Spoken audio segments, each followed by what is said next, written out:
Hello students, आप सभी का स्वागत है। 2023 सीबीएसई बोर्ड एग्जामिनेशंस को लेके स्टूडेंट्स के माइंड में अभी बहुत तरह के क्वेश्चंस आ रहे हैं, जैसे ब्लूप्रिंट से एग्जामिनेशंस में क्वेश्चंस आएंगे या फिर नहीं आएंगे। इसको लेके तो स्टूडेंट्स बहुत ज़्यादा परेशान हैं, उनको समझ में नहीं आ रहा है कि हम करें तैयारी या फिर नहीं करें, और इस तरह के न जाने और कितने सारे क्वेश्चंस होंगे जो कि अभी स्टूडेंट्स के माइंड में आ रहे होंगे कि हमारी एग्जामिनेशंस कैसी होंगी, क्वेश्चन का पेपर का लेवल कैसा रहेगा, एग्जामिनेशंस की तैयारी हम कैसे करें। इस तरह के बहुत सारे क्वेश्चन आपके माइंड में आ रहे हैं। तो देखो, बहुत सारे क्वेश्चंस को हमने एक साथ पिक किया हुआ है और मैं आज उसी क्वेश्चंस के आप लोग को आंसर्स देने जा रहा हूं। और ये वीडियो आप लोगों के लिए बहुत ज़्यादा इंपॉर्टेंट है, क्योंकि बहुत सारे ऐसे क्वेश्चंस को हमने पिक किया है जो कि स्टूडेंट्स की तरफ से ही पूछा गया है। तो बहुत सारे इंपॉर्टेंट क्वेश्चंस थे जिसको हमने यहाँ पे आज के इस वीडियो में लिया हुआ है। अब सभी क्वेश्चंस को मैं पिक नहीं कर पाता हूं, क्योंकि एक ही बार में अगर सारे क्वेश्चंस को पिक कर लिया, समझ लो कि वीडियो 1-2 घंटे चली जाएगी। तो हम सारे क्वेश्चंस को नहीं, लेकिन कुछ क्वेश्चंस को जो कि आप लोगों के लिए बताना आप लोग को जरूरी था, तो उन क्वेश्चंस को मैंने पिक किया हुआ है और उसके आंसर्स को दे रहा हूँ। ठीक है, अगर आपके माइंड में और भी कोई क्वेश्चन होगा कमेंट करना, आए के वीडियोज़ में उसके भी आंसर्स को मैं दूंगा। ठीक है, चलो यहाँ पे जो फर्स्ट क्वेश्चन पूछा गया है वो सुबोध कुमार की तरफ से पूछा गया है कि ट्रिग्नोमेट्री का कॉन्सेप्ट क्लियर करवा दो। देखो, ट्रिग्नोमेट्री का कॉन्सेप्ट क्लियर आपका तभी होगा जब आप ट्रिग्नोमेट्री के जितने भी फॉर्मूला है उसको याद कर लोगे। ठीक है, और ट्रिग्नोमेट्री में सबसे इंपॉर्टेंट है आप लोग के लिए ट्रिग्नोमेट्रिक आइडेंटिटीज। अगर आपने ट्रिग्नोमेट्रिक आइडेंटिटीज के सभी क्वेश्चंस को बना लिया, जो कि एनसीईआरटी का सभी क्वेश्चंस को बना लिया, एनसीईआरटी लास्ट वाला जो एक्सरसाइज होगा, ठीक है, ट्रिग्नोमेट्री का सबसे लास्ट वाला जो एक्सरसाइज है, देख लेना, आई थिंक 8.4 है, मुझे एग्जैक्टली याद नहीं है, देख लेना आप लोग। ठीक है, जो सबसे लास्ट वाला एक्सरसाइज है उसमें आई थिंक 8 से 9 क्वेश्चन होगा, उससे ज़्यादा नहीं होगा।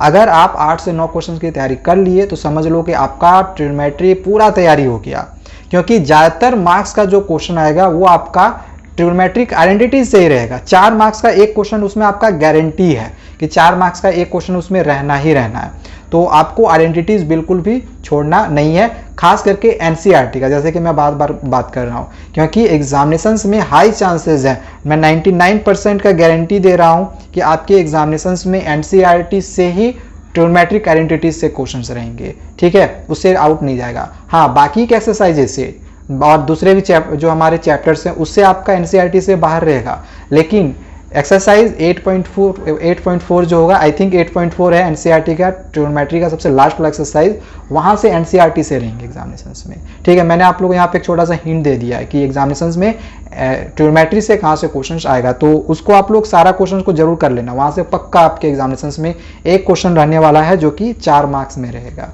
ठीक है, तो सारे क्वेश्चंस को कर लेना, बाकी आप लोग देख लेना इधर वाला जो एक्सरसाइज है, और भी जितने हमारे ट्रिग्नोमेट्री के हैं वो ज़्यादा हार्ड है नहीं। तो अगर आपको फॉर्मूला याद है, आपको जो ट्रिग्नोमेट्री का एक टेबल है, 30 डिग्री बराबर कितना होता है, 45 डिग्री बराबर कितना होता है, इस तरह करके जो आपका एक टेबल दिया गया है, सारे वैल्यूज़ को याद कर लेना। ईजिली आपके जो ट्रिग्नोमेट्री के जो भी क्वेश्चंस हैं वो आपके बन जाएंगे। ठीक है, श्योरली मैं आप लोग कर सकता हूँ। बाकी अगर फिर भी प्रॉब्लम होगा कमेंट करना, ट्रिग्नोमेट्री का एक स्पेशल वीडियो में लाऊंगा जिसमें मैं आप लोग को टोटल कॉन्सेप्ट जो है वो क्लियर करवा दूंगा। ठीक है, चलो ये क्वेश्चन हो गया।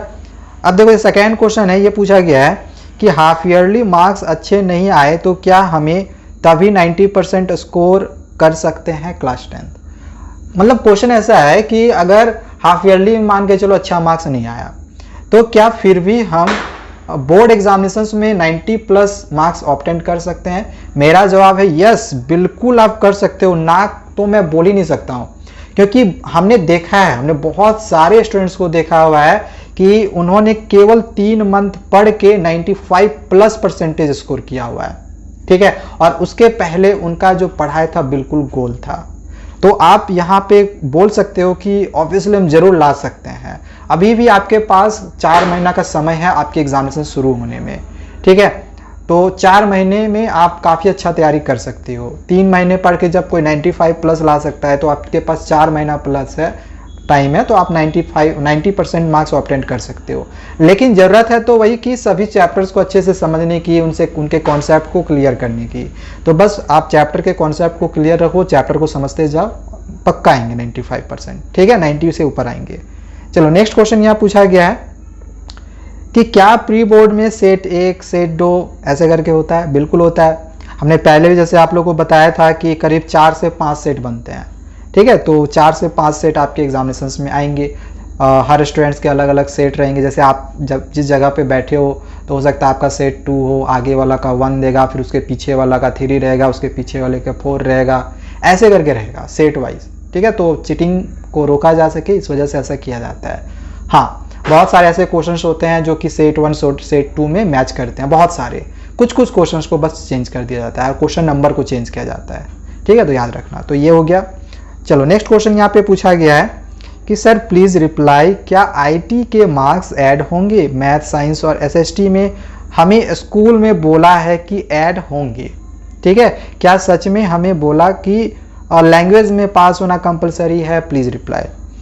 देखो एक चीज़ आप लोग समझना कि आईटी का जो मार्क्स है, यानी कि इंफॉर्मेशन टेक्नोलॉजी का जो मार्क्स है, वो एग्जामिनेशंस में तभी जुड़ते हैं जब आप किसी सब्जेक्ट में फेल हो जाते हो, ठीक है। जैसे कि कोई भी सब्जेक्ट ऐसा है जिसमें हमारे 30 से कम मार्क्स आए, तभी जाके आपके आईटी के मार्क्स जुड़ेंगे, वरना आपका आईटी का मार्क्स नहीं जुड़ेगा। कहने का क्या मतलब हो गया कि मान के चलो कि आपने सभी सब्जेक्ट्स में 33 से ज़्यादा मार्क्स लाए, तब आपका आईटी का मार्क्स परसेंटेज निकालने के समय नहीं जोड़ा जाएगा। आपके जो भी 5 सब्जेक्ट हैं वही आपके जोड़े जाएंगे, आईटी का मार्क्स परसेंटेज निकालने के लिए नहीं जोड़ा जाएगा। पांचों जो आप लोग के सब्जेक्ट हैं आईटी को छोड़ के सभी को जोड़ के 5 से डिवाइड कर दो, वही आपका परसेंटेज हो गया। समझ में आ गया? आईटी का मार्क्स उस समय नहीं जोड़ा जाएगा, ठीक है। तो इसको ध्यान में रखना, आईटी का मार्क्स नहीं जुड़ता। अगर आपके स्कूल वाले बोल रहे हैं कि आईटी का मार्क्स जुड़ेगा, तो इसलिए बोल रहे हैं ताकि आप अच्छे से आईटी के एग्जामिनेशंस की तैयारी कर लो, ठीक है। क्योंकि देखो आप अगर किसी भी सब्जेक्ट में अच्छा मार्क्स लाते हो, चाहे वो हमारे परसेंटेज में जुड़ रहा है या फिर नहीं जुड़ रहा है, तो कहीं ना कहीं वो आगे हमारे फ्यूचर के लिए काम देता है। हो सकता है कि आगे चल के वो इंटरव्यू में आपका काम दे दे, या फिर कहीं ना कहीं वो आपका काम देता ही है, ठीक है। ज़्यादा मार्क्स रहेगा आपका, वो कहीं ना कहीं आगे चल के वो काम देगा, ठीक है। तो इसको ध्यान में रखना। अच्छा हाँ, क्या लैंग्वेज पेपर में पास होना कंपलसरी है? आपके स्कूल वालों ने एक चीज़ सही बताया कि लैंग्वेज पेपर में पास होना कंपलसरी है। जैसे कि हिंदी, इंग्लिश, इन 2 सब्जेक्ट में पास होना कंपलसरी है। अगर आप इन दोनों में फेल हो जाते हो तब भी आपका आईटी का मार्क्स नहीं जोड़ा जाएगा। आईटी का मार्क्स सिर्फ मैथ्स या फिर साइंस में अगर आप फेल होते हो तभी जोड़ा जाएगा, अदरवाइज आप अगर हिंदी या फिर इंग्लिश में फेल हो जाते हो फिर नहीं जोड़ा जाएगा। तो इस बात को एकदम माइंड में रख लेना। अब इसके पीछे का एक लॉजिक है। लॉजिक ये है कि जब हम 11th या फिर 12th में जाते हैं तो वहाँ पे हमारे लिए लैंग्वेज पेपर कंपलसरी होता है, यानी कि हिंदी, इंग्लिश, ये कंपलसरी पेपर है। चाहे आप कोई भी स्ट्रीम चूज कर रहे हो, ठीक है, आर्ट्स चूज कर लो, कॉमर्स चूज कर लो या फिर साइंस चूज करो, कोई भी चूज करो, लेकिन वहाँ पर आप लोग को लैंग्वेज पेपर पढ़नी है, इंग्लिश आप लोग को पढ़ना ही पढ़ना है। तो वो हमारे लिए कंपलसरी सब्जेक्ट हो जाते हैं आगे के हायर क्लासेस में।